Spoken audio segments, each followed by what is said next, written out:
Hi, everybody. My name is Greg Hancock, and along with my sapient friend, Patrick Curran, we make up Quantitude.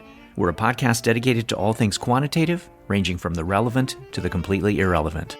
In today's episode, we dig into confirmatory composite analysis, a very clever way to get formative factors and their causal indicators into the traditional structural equation modeling framework, along with any other latent factors and their effect indicators that might already be in the model.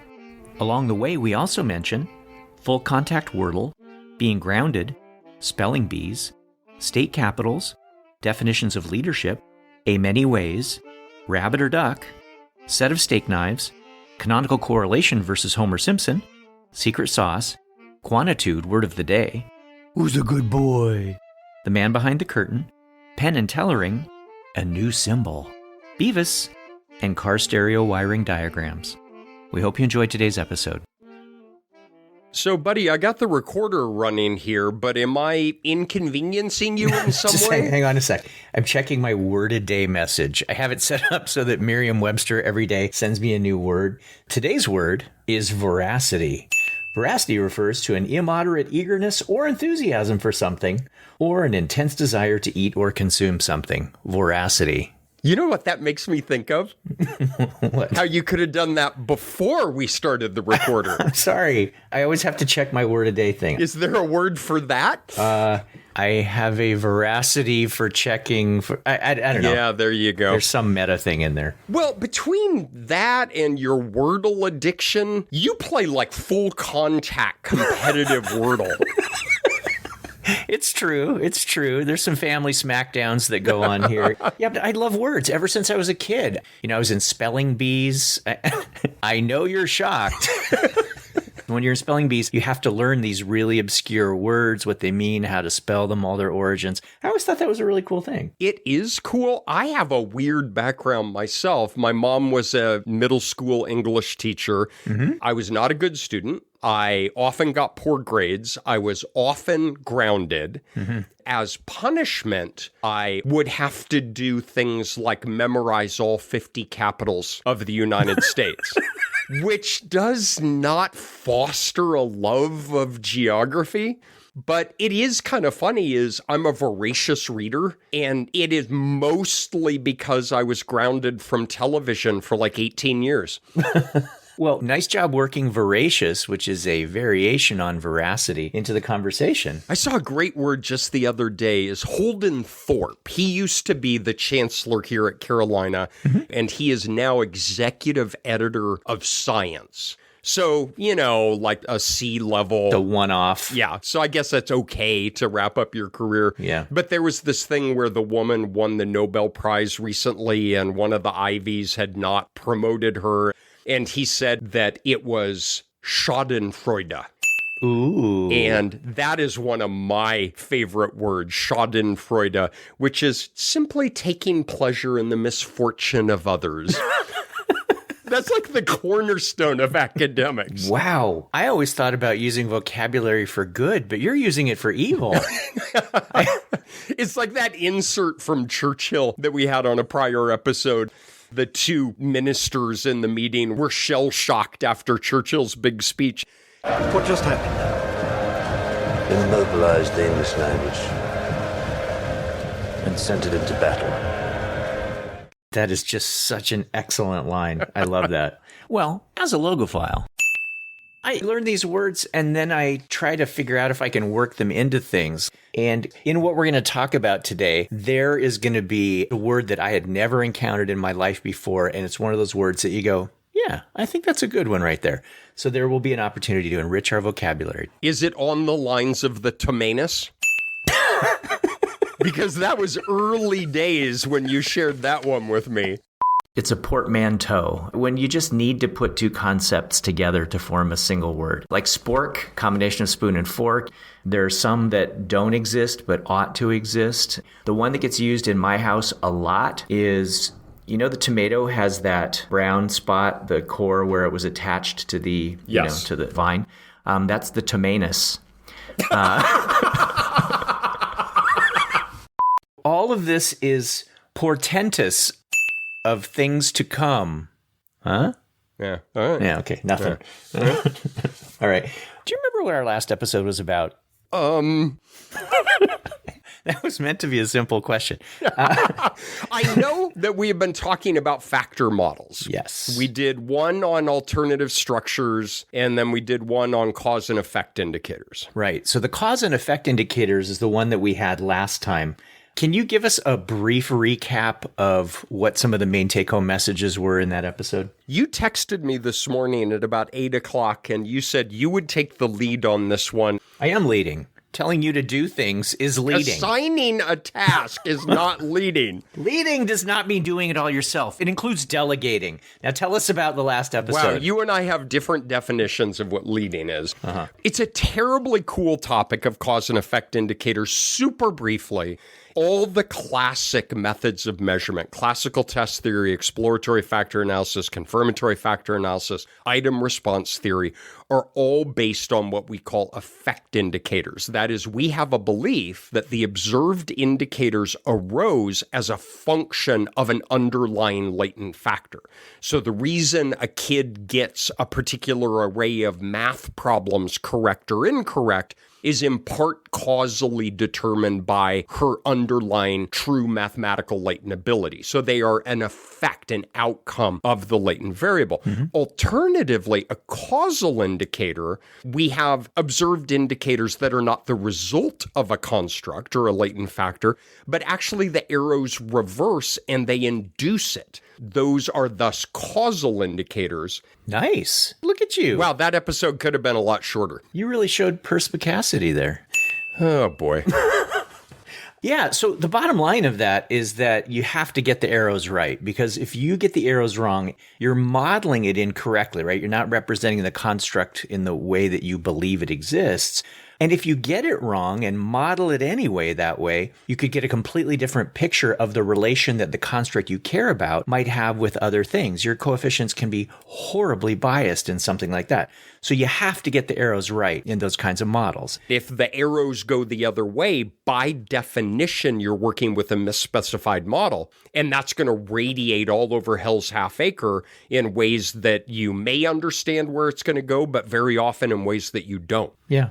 So you might have constructs like acculturation. We're interested in knowing how acculturated people are to the US, for example. And we have things like an acculturation scale where we ask people a bunch of questions about how in tune they are with the culture. Let's say here in the United States, we have information as to how many years or what % of their life they have lived in the United States. We might have what generation they are, all kinds of things.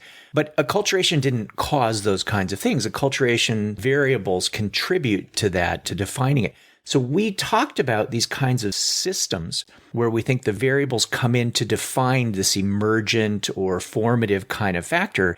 But you know what I think we did? I think we had one of those episodes where we cursed the darkness the whole time. But I don't think we really lit a candle as to what the heck you do about it from a modeling standpoint. We're not candle lighting kind of guys, I gotta tell you. This entire podcast was based on the Two Old Men and the Muppets, and I don't remember them giving a lot of helpful advice. What's wrong with you? It's either this show or indigestion. I hope it's indigestion. Why? It'll get better in a little while. So if you, in like episode 130, want to change how we do things around here... Let's give it a shot. Let's try to be helpful and see what it's like. Okay. All right. So let's imagine that someone actually wants to incorporate something like this into their model, whether it's acculturation or SES, or we talked about stress before, where we might have measures of work stress and interpersonal stress, those coming together, right? Those contributing to, those causing the construct that you're interested in, stress. Someone might be interested in incorporating that into a model. How the heck does someone go about doing that? And there are a lot of ways that people have tried in the past. A pretty easy way would be just to go out externally and form some kind of composite score. Like we could get a principal component score. There are lots of different ways to get scores. A plethora. Oh. You know what drives me nuts? All right, word boy, why do you say there is a plethora, but you say there is myriad ways? You don't say a myriad, there is myriad ways. I might be embarrassed to say I do say a myriad of ways. Is that incorrect? It's like saying there are a many ways. There are many ways. There are myriad ways. Oh my gosh. I'm just mortified. I'm thinking about all the social settings I've been in now where I've said a myriad of. You're nonplussed. But I want to be plussed. All right, so if we form composites externally and then we bring them in, we're not really assessing anything to do with the measurement model, right? You're assuming everything that you've baked in is all the stuff that you wanted. Now, there have been attempts to get formative systems into the SEM world, and we've talked about that before. But imagine we have a bunch of variables, the things that we consider to be the cause indicators of a factor, with arrows coming into this factor. And then we have paths coming out of that construct, going to some outcomes. It's like the picture, right? When you look at it, you go, hey, it's a rabbit. And then you tilt your head, you go, hey, it's a duck. It's one of those things that, is it a latent factor of those two outcomes? Or is it a composite of the causal indicators? And the answer is like, yes, right? Exactly. So there's a little bit of a messing with your mind problem with that. But also, you have some real practical problems. You have to decide, about setting the variance of the disturbance to 0. Under some circumstances, you have to do that. Under other circumstances, you might not need to do that. You need to have a certain number of outcomes to be able to anchor that and make that thing identified. The construct that you have in that model, even though it's endogenous to its own indicators, it can only have a role in your model that resembles an exogenous thing, right? SES could only be an exogenous entity in your model relative to the other things downstream. So you can't just put it wherever you want it in the model. We talked about PLS as another option last season when we had our Straight Out of Uppsala episode. Uppsala. Hermanvold. We won't unpack that here, but PLS, versatile as it is, also has a lot of limitations with regard to what you do. And this is why we just curse the darkness before rather than lighting a candle. So what if I told you there's a way to integrate composites directly within your model? Does it come with a set of steak knives? Wait, don't answer yet. And more than one of these composites can be built directly into your model. And in just 3 easy payments. They can co-vary with each other. Ooh. They can be exogenous. They can be endogenous. That's what we're going to talk about today. Something called Confirmatory Composite Analysis, or CCA. The cool kids, all 3 of them, call it CCA.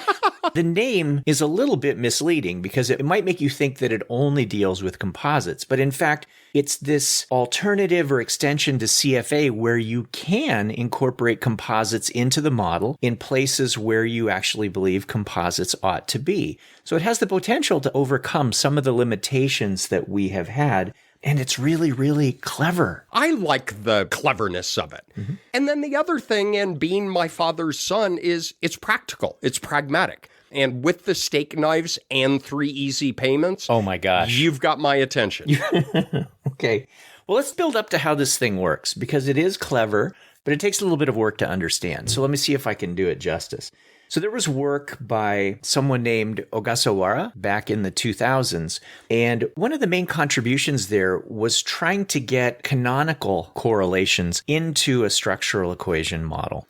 And canonical correlation, do you have any recollection of that at all? I do, actually. It involves Winston Churchill, and they had these hundreds of cannons, and...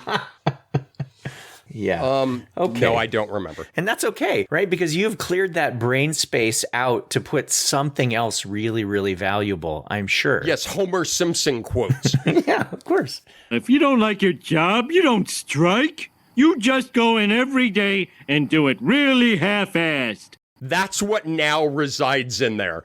And that's honestly more useful than canonical correlation. So the gist of canonical correlation, for those of you who haven't had the good fortune of being exposed to it, is that if we have a set of X's and we have a set of Y's, and we want to characterize the relation between those X's and those Y's, how can we do that? And canonical correlation essentially looks for whatever the optimum combination of the x's is, while it's looking for the optimum combination of the y's to produce the maximal relation that those two things can have. When we do regular old regression, we just look at a combination of the x's to maximally explain a single y. So then there's this simultaneous process of trying to distill whatever you can get out of the x's and y's to maximize the relation. And so that's something that exists sort of as the culmination of the general linear model, where we have a bunch of x's and a bunch of y's. The ever so tiny problem is that it doesn't answer a lot of questions really well. But notwithstanding, you and I talk about structural equation modeling as being this wonderful umbrella for so many methods. And I genuinely believe that. And Ogasawara described how you can get that kind of model, which is inherently a composite-based model, into a structural equation modeling system. So the idea of taking something composite-based and getting it into our world was laid down. But it wasn't really until Jörg Hensler at University of Twente in the Netherlands, he said, wow, we could take a lot of those ideas and we could use them to try to get at this problem of incorporating composites into our model in structural equation modeling. So the thing that we're going to talk about has come to be called by both of their names, the Hensler-Ogasawara specification for getting composites into an otherwise structural equation model. And so I'm going to explain to you the secret sauce for doing that. And what I love about the backbone of all of that is it really is a fundamental issue in multidimensionality and data reduction.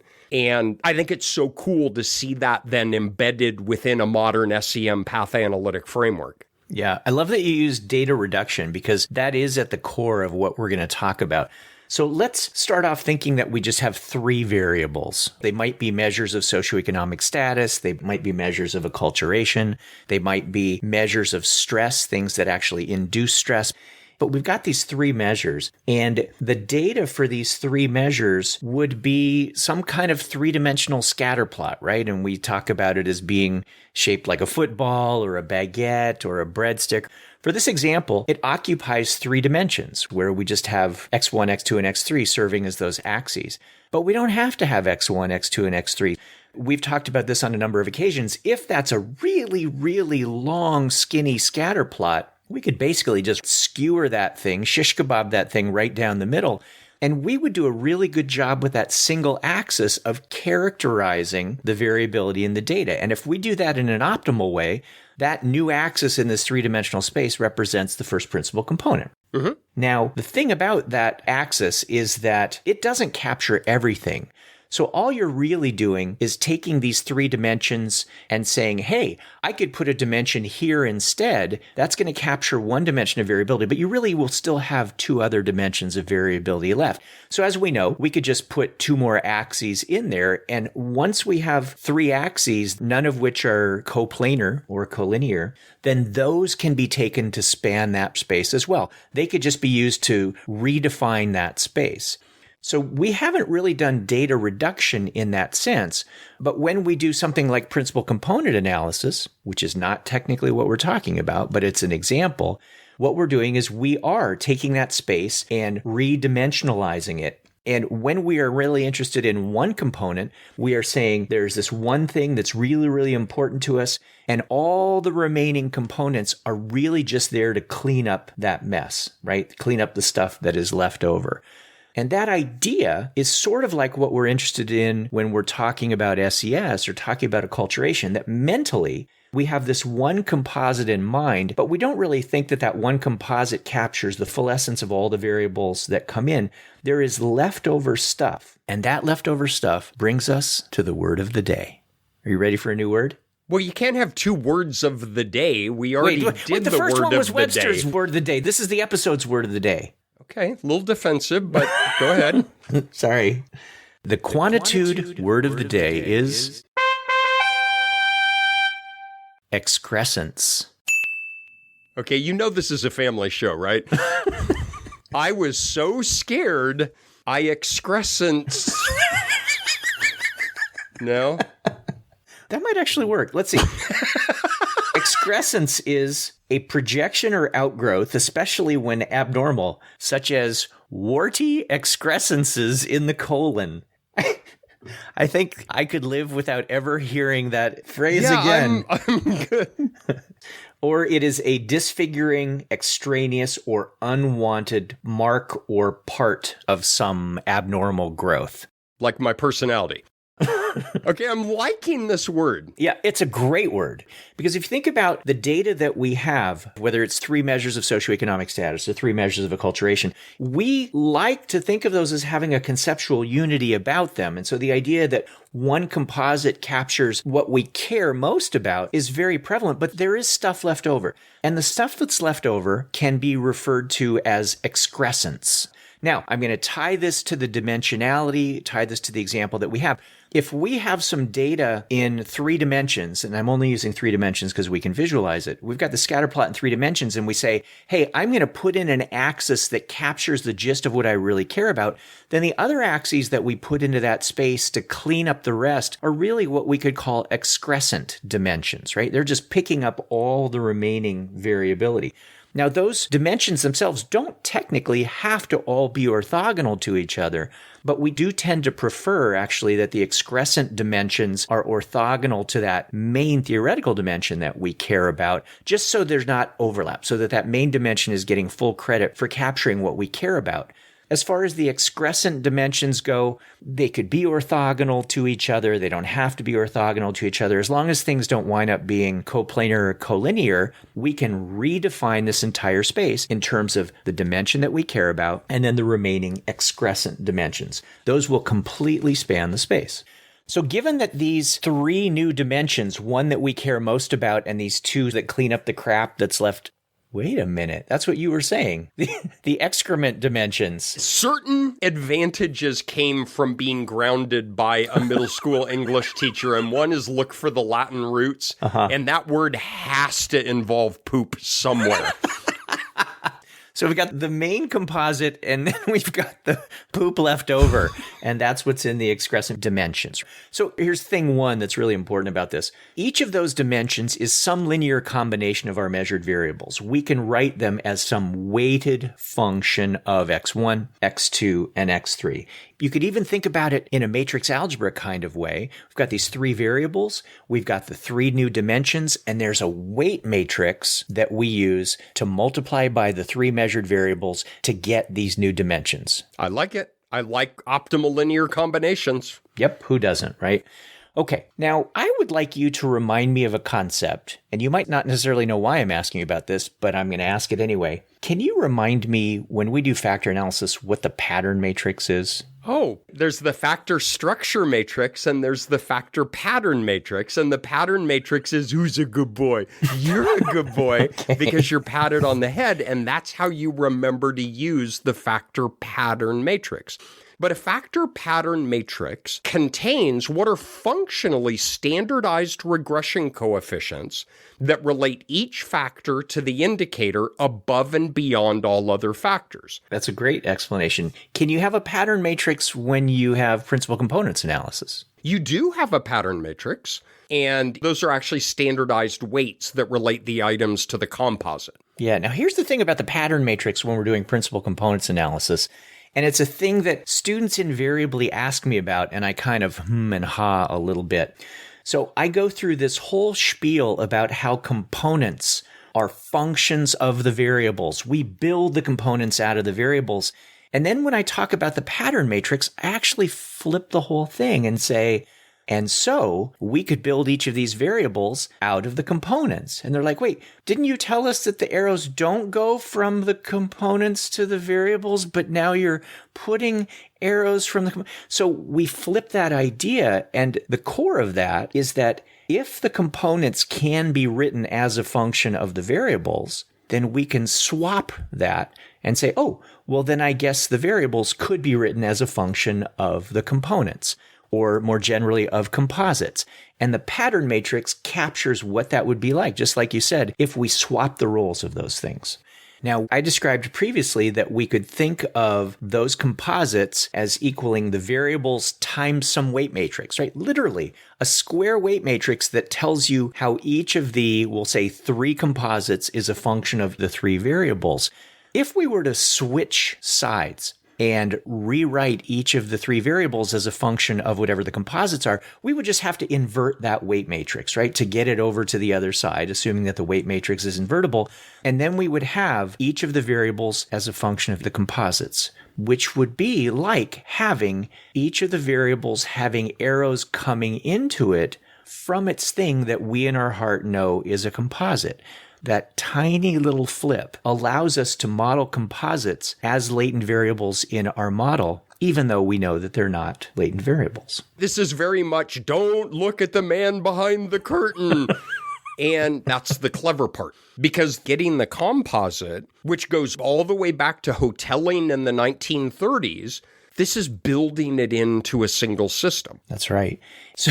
So what we're going to wind up advocating here is saying components are not latent variables, but in order to get them into our model, we're going to have to model them as latent variables. Do not look at the man behind the curtain. But the key is to do it really cleverly so that the latent variables that you bring in still represent the composites. We're going to Penn and Teller it. Please welcome the masters of magic, Penn and Teller. Completely Penn and Teller it, or Hensler Ogasawara it, to be able to do that. So it requires you to specify things very, very cleverly. So now, however we do that, we're going to get our components into our model, and then they'll be able to have roles in our model wherever the heck we want them. So a moment ago, you told me, but wait, there's more. Is the more how you actually do this? It is, and it's very, very clever. It's so clever that we need to introduce a new symbol into our models to represent. I'm out. Nope. We need a new symbol. Nope. So our entire life comes down to boxes and circles. How about this symbol? Does this work for you? Wow, such opprobrium. Okay, give me a new symbol. Okay. Here we go. We use rectangles or squares to represent measured variables. We use circles or ellipses to represent latent variables. We are now going to be modeling composites, but we're going to be modeling them as latent variables. But to be able to retain that conceptual distinction, enter the hexagon. And the hexagons will just be nothing more than a reminder to us that even though we're modeling it as a latent variable, it is conceptually representing a composite, and this is all just smoke and mirrors to be able to do it. Pay no attention to that man behind the curtain. And we'll use a hexagon for whatever the main composite is, whether it's something like SES or acculturation. And then there will be these other little cleanup composites. The excrement? Yes, the excrement, that will get little hexagons. And it's very much like what we do with error terms, right? Sometimes people will put circles around error terms to represent, and that's just extra latent stuff that we don't see. This will serve the same role. So how do we do it? How do we do this thing called confirmatory composite analysis? Well, let's take an example like we had before of 3 indicators of something. 3 indicator variables have 3 dimensions worth of data. So we are going to model those as being influenced by 3 new dimensions. The one main dimension will be the composite that we care about. The thing that's going to go into the hexagon would be SES or acculturation or stress, whatever it is we care about. But that's not going to represent the full dimension of these 3 indicators. And so we're going to have 2 other things coming into those indicator variables.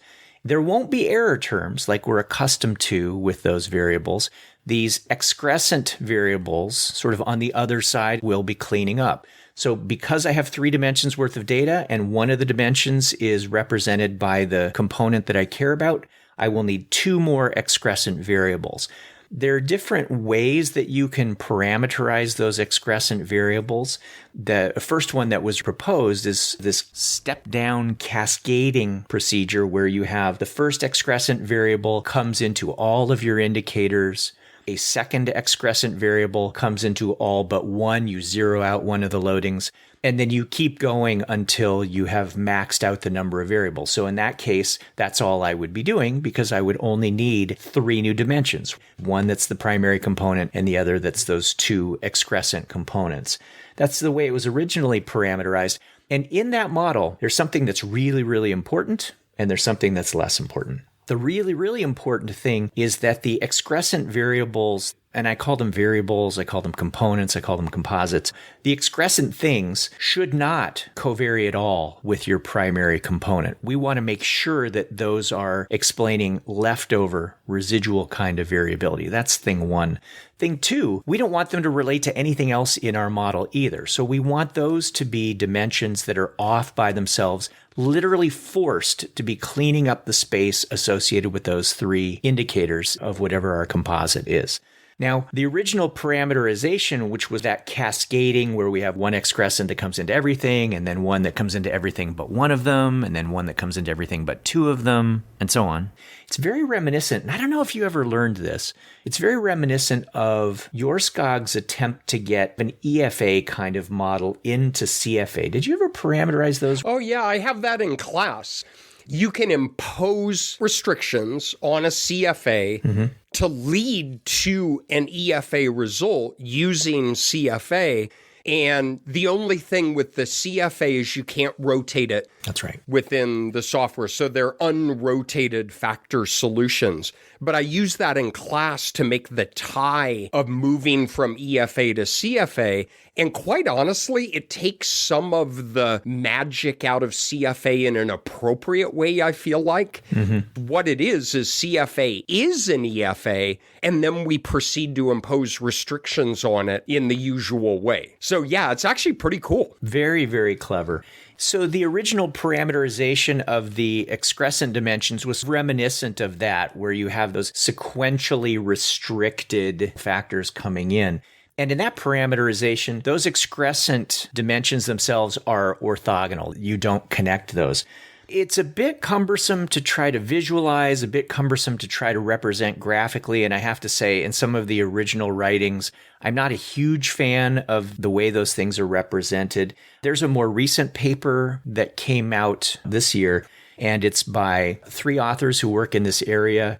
Shiyu, Florian Schubert, by the way, who wrote a really nice psych methods paper talking about these, and then Jörg Hensler himself. So those three authors wrote a paper in the American Statistical Association Data Science Journal where they talk about an alternate way to parameterize that excrescent space that is really just a lot easier. I call it the hand-holding parameterization because you just have excrescent variables that have paths coming into two variables at a time. Usually they're just adjacent variables, and they just share one variable as you move from left to right. So it's like they're holding hands at that shared variable. Much, much easier, and those themselves are allowed to covary. Now, whatever the parameterization of the excrescent space is for you, one of the things you have to make sure of is that everything that you model, you have to have a scale indicator for it. And that's no different here because we're modeling this as latent variables. So you'll pick a scale indicator and you want to make sure you're not using the same scale indicator either for the main composite that you have or any of the excrescent things. You want to make sure there's no duplication there. But in theory, there's an infinite number of ways you could deal with the excrescent side of things, right? Once you put in that main dimension that you care about, you could rotate the heck out of all the other stuff in the excrescent space. So there are a bunch of different parameterizations. I would say the two things that for me would help to decide what I would choose, one is it easy to do? And I think this other parameterization, this hand-holding parameterization, I think that's a much easier way to do it. The other thing has to do with whether or not you have problems estimating the model. And first and foremost, because this model is being embedded within the larger structural equation modeling framework, you're not relegated to OLS, you're not relegated to two-stage least squares, you don't have to do things that are often associated with composites outside of this. You have ML or robust ML, you have fit indices, all of those things come to bear here. The thing that's a little bit tricky is that oftentimes with the excrescent variables, you have some loadings that are positive and some loadings that are negative. And when you have positive and negative loadings on a factor anywhere, and the excrescent variables are being modeled as factors, that creates an estimation challenge, right? Just a search algorithm challenge. Well, for me, there are two issues. And one is the pragmatic. It increases challenges in estimation, or at least it can. The other is it just weirds me out when you have a positive manifold matrix and you start getting negative things. And it's totally cool, but to me, there's just a weirded out little part of some things are positive and some things are negative. And part of that is I'm bringing all my baggage of traditional effect indicator latent variable models, and we're doing something very different here. Right. And the reason that on these excrescent things we wind up tending to get a mix of positive and negative loadings is a very geometric reason. And you can think about this in a component kind of way. Imagine that we have put some principal axis through this long breadstick full of data, and that would correlate positively with all of the variables, right? Because that axis is oriented in a way so that bigger values on that axis are associated with bigger values on X1 and X2 and X3, and all of that is good. But now I tell you, put in an axis that's orthogonal to that. An axis that's orthogonal can't also be positively related to everything because it's literally going in a different direction. It has to relate negatively to something, but not necessarily everything. And so the orthogonal nature of this excrescent subspace is forcing you to have it relate to the variables both positively and negatively. And so sometimes people will recommend that you give smaller start values for those loadings just so it's not by default looking for something in a big positive direction, which it might otherwise tend to do. So there are two things I'm struggling with here. The first is Beavis and Butthead going, he said excrescence. All right, and this whole hour is I've really struggled with that. I poop too much, and then I get tired.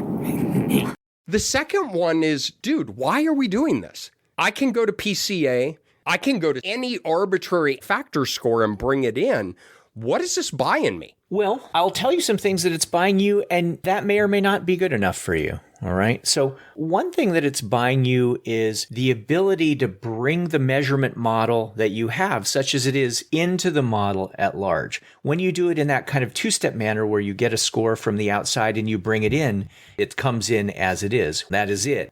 So it is written, so it is done. Whereas in this model, there is at least some estimation associated with that. And with estimation of a measurement model comes the ability for that measurement model to contribute to fit associated with the model, whereas that was certainly not the case when you brought in just a single score. And then also whatever tests might be associated with the weights that are part of the measurement model. So just as in a factor model where we talk about, well, is that loading significant? Is that loading significant? And that's informative for our measurement model. We can ask similar types of questions here because we might in fact find that some variable that we're trying to put into the composite is not really making a contribution or a statistically significant contribution. So we get the ability to talk about this in the context of both fit and significance tests, which for some people is a real sell. So what we're talking about here is your grandfather's CFA assumes an effect indicator, and this is a way that we can bring in causal indicators to not build a composite outside, but to make it part of the parameterization of the model. Is that a fair summary? Absolutely. Because all the fancy scoring that I've done, an MNLFA CFA with a Bartlett estimate, is useless if it's a causal indicator system. Right. Like that is a fundamentally misspecified model. Mm-hmm. I'm just trying to get in my own head of the effect indicator versus cause indicator. And this approach really seems focused on this latter use. Yep. That makes it worthwhile to me. I agree. For all of these reasons, I think this is useful. It is potentially powerful. What I will say, though, it is a little clumsy in the following way. You know, if someone said, so tell me if those weights are significant. I want to know about the contribution of those indicators to SES, or I want to know about the contribution of those indicators to acculturation. I go to my model to find a significance test associated with each of the weights, and I don't see that in the model. I have loadings, and loadings are not the same thing as weights. And that means that all of the trickery that we are doing, we have to have a bit of a reality check there that we care about weights. We're modeling things using loadings, but the loadings that we have here are really like inverted weights. And I don't mean one by one you invert them. I mean, there is a matrix full of loadings, and the actual weights are a function of the inverted matrix of loadings. So if someone wants the actual weights here, then you got to work for it. You have to invert the loading matrix, then you have to get out the weights, and you say, okay, great, now I've got the weights that I that I wanted. How do I know if they're significant? And we go, well, okay, each weight then is some complicated function of the original loadings that you have. And so we could, through some kind of delta method, get an estimated standard error associated with those weights because it is a function of the original loadings. A messy function, but a function nonetheless. So the messy part about this in practice, at least in sort of typical practice, such as typical is with something as new as this, is that to get the weights back, there's a bit of backroom math that has to happen. And it's not just easy to code up an M+.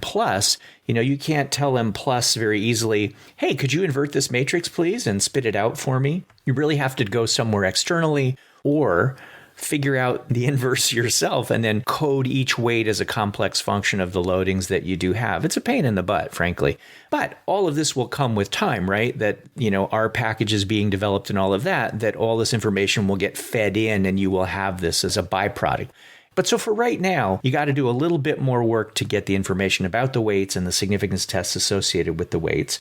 But I'll take that for now, given that I can have multiple exogenous, multiple endogenous composites. I can have them wherever I want in the model. They can covary. I can do all the things that I wanted to do.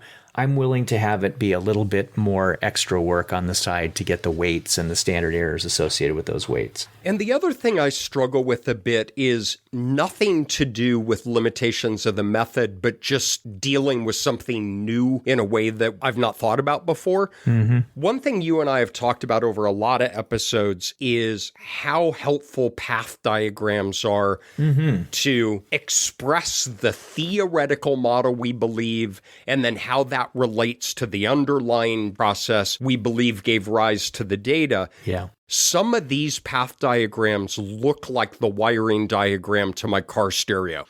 And to think about that this is the process that I believe gave rise to my data is simply an intellectual goose in the rear end where we're going to have to think more about how we draw and interpret those path diagrams. Yeah, you're right. That one of the beauties of path diagrams is that, and Pearl talks about this, the path diagram is our model. It is the mathematics. They all come together beautifully. And that's not the case in this type of model. You can't just read that family income influences SES, which in turn influences something downstream, because you're not modeling it that way. So you lose that connection to reality. And I think there is a cost associated with that. Yeah, and to be clear, I don't see that as a limitation. It's just something new we need to get used to. Yes. The other thing that relates to all of this that I don't know what to do with is we can get fit indices, RMSEA and CFI, TLI. We can get all of those things. And as we've talked about before, those are global fit measures. Here's the thing that I don't know what to do with. We are essentially importing these little chunks that are reparameterized versions of composite models, where we've reparameterized them as these pseudo-latent variable models, but we're bringing in something that's essentially saturated. We're saying, hey, all you variables vary and covary. We're going to bring in a system that perfectly explains all of it, everything that has to do with it. And there's a part of me that worries that this is stacking the deck so that when we have a model in the end, and I have this worry with other models too, but when we have an assessment of the fit of this model in the end, that it isn't just looking freaking awesome because we're saturating the different parts of this by bringing in something where everything is by default explained. All the dimensions of the data are completely represented. So I don't know if that's a thing yet, but there's a discomfort with that I have to wrestle with. It's interesting you say that, because something I was pondering just as you were talking was all of our use of the RMSEA and fit indices and chi-square, and especially modification indices. Those are all based on the premise of the more traditional path diagram framework. Yep. These are the parameters we're estimating because they're consistent with theory. These are the parameters we're fixing to zero because they are not consistent with theory. And then this modification is this thing that says if you release this restriction, here is going to be the improvement in the chi-square. But if part of this is a sausage-making machine and part of it is not, Well, I have no idea the extent to which those indices either behave the same in a sampling distribution kind of way, or even if they do we use the same kind of criteria to evaluate model fit that we do in a more traditional SEM? Yep, I think these are fair questions. This literature is very new. I think it has tremendous potential, but it is nascent. Okay, an 8th grader knows that word. You really can't use that one. Incipient. What do you think? Yeah, okay. Okay. The vicissitudes of working with you can be extreme. So this ties back to a couple of our prior episodes on factor analysis, higher order structures, and cause and effect indicators. But this actually ties back to giving away dissertation ideas, which is, I think there's a ton of really cool stuff that could be done here. Oh, yeah. And importantly, and this is what I love about where quant methods can really be good, is tying it to theoretical questions, because this is not just another saddle in search of a horse. This is, what are the kinds of theoretical constructs and the kinds of theoretical questions that are not well served by traditional effect indicator models?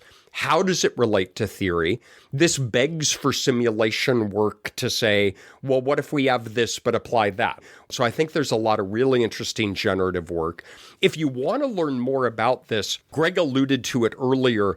There is an absolutely wonderful paper in Psych Methods in 2021 by Florian Schubert. Yep. In the spirit of don't go back to first principles and read the early stuff first, start with the most recent and go backwards. This is just a really great starting point. What are we trying to do? How do we go about doing this? Some analysis of previous data, so we highly recommend that. I think the walkaway point is, if you do a podcast, do not have a co-host that is pestiferous. Pestiferous. Adjective. P-E-S-T-I-F-E-R-O-U-S. Pestiferous. Bye-bye, everybody. Take care. Thanks so much for joining us. Don't forget to tell your friends to subscribe to us on Apple Podcasts, Spotify, or wherever they go for content that tries to be sagacious. You can also follow us on X Twitter, where we are at QuantitudePod, and visit our website, quantitudepod.org, where you can leave us a message, find organized playlists and show notes and syllabi, listen to past episodes, and other fun stuff. And finally, as you hear the jingle of holiday bells not too far in the distance, you can get cool Quantitude merch, like shirts, mugs, stickers, and spiral notebooks, from redbubble.com, where all proceeds from non-bootleg authorized merch go to donorschoose.org to help support low-income schools. You've been listening to Quantitude, the podcast equivalent of wordy excrescences on the colon. Today's episode has been sponsored by... Oh, hey Patrick! Patrick, it looks like we have a voicemail from Jiffy. I didn't know he was gone. Yes, he's gone. Hi guys, it's Jiffy. I'm on a road trip to Arizona with Dan McNeice. It's a lot of fun. He drives really fast and flips off a lot of people. And we got thrown out of a bar in Flagstaff. Very exciting. Anyway, I realized after I left that I forgot to write up the episode sponsors for this week.